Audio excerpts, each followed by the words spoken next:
आज हम 10वीं कक्षा पाठ क्रमांक 3 सफ़र का साथी और सिर दर्द पेज नंबर 10 पर आइए देखें। सोचा कहीं यह पुनः हबीबगंज स्टेशन ले जाकर वहां से वापस ट्रेन में न बैठा दे, अतएव चुप्पी साध कर निश्चल बैठ गया। अगर आप यात्रा पर है तो आपको सहयात्री के प्रश्नों का जवाब देना ही होगा। पूछा, भोपाल में क्या करते हैं? कहा, मीटिंग में जा रहा हूँ। वे कहना शुरू कर देते हैं, अपन तो वल्लभ भवन के अकाउंट सेक्शन में है। लोगों के बिल बनाते बनाते अपना भी वेतन निकल जाता है। रहने को ठाठ से सरकारी क्वार्टर मिला है। बीवी और 2 बच्चे हैं। लेखक और उसके मित्र, ये दोनों मित्र नहीं है तो एक सफ़र करते समय बैठा हुआ आदमी ने उनको बहुत प्रश्न पूछकर उसको हैरान कर देती है। अगर ट्रेन में रेलवे कर्मचारी का साथ हो जाए तो सारे रास्ते गाड़ियों के शटिंग करने की आवाज़ सुनाई देगी। कोई कहेगा, अप से आ रहा हूँ, 7 डाउन से लौटना है। अगर स्टेशन मास्टर ने सिग्नल नहीं दिया और गाड़ी अकाउंट पर आकर खड़ी हो गई तो रात वापस घर लौटना मुश्किल है। आजकल तो मेल को रोककर माल को पास करना पड़ता है, कारण मालगाड़ी में भरे माल के बिगड़ने का डर रहता है, जबकि मेल में बैठा आदमी बिगड़ता नहीं। अरे नाराज़ भी तो नहीं होता, क्या खाकर नाराज़ होगा? अगर शिकायत करना चाहे तो शिकायत पुस्तिका मांगे। जब तक शिकायत पुस्तिका आएगी तब तक रेल चली जाएगी। देखो, मेल और गुड्स गाड़ी, गुड्स में क्या होता है? माल होता है। माल खराब नहीं होना चाहिए, इसके लिए मालगाड़ी आगे जाने के देती है और मेलगाड़ी प्रवासी 2 मिनट रुकता है। और ये इसमें अर्थ दिया है।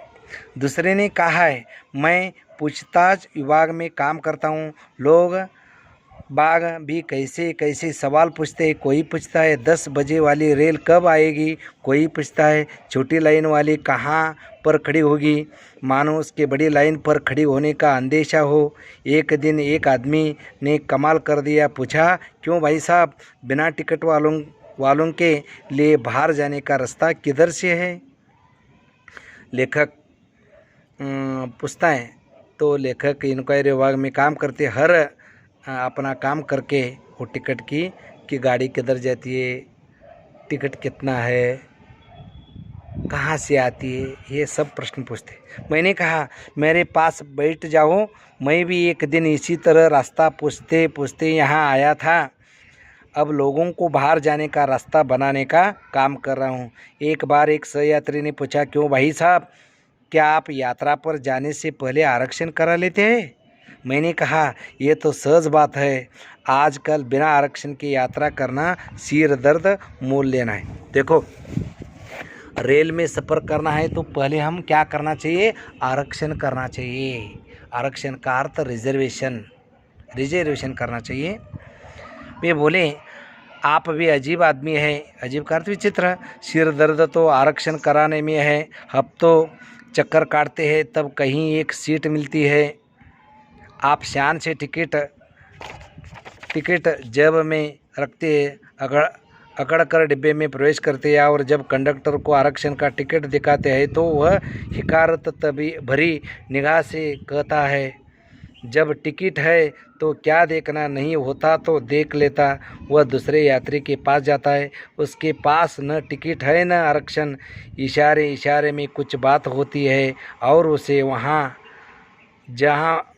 जहाँ से चाहता है, जहाँ तक के लिए चाहता है वहाँ तक के लिए सीट मिल जाती है। देखा नहीं आपने, रेल के हर डिब्बे पर लिखा है, भारतीय रेल जनता की संपत्ति से सुरक्षित रखी, लेकिन इसके पीछे अलिखित इबारत लिखना भी होती है, भारतीय रेल कंडक्टर की संपत्ति है।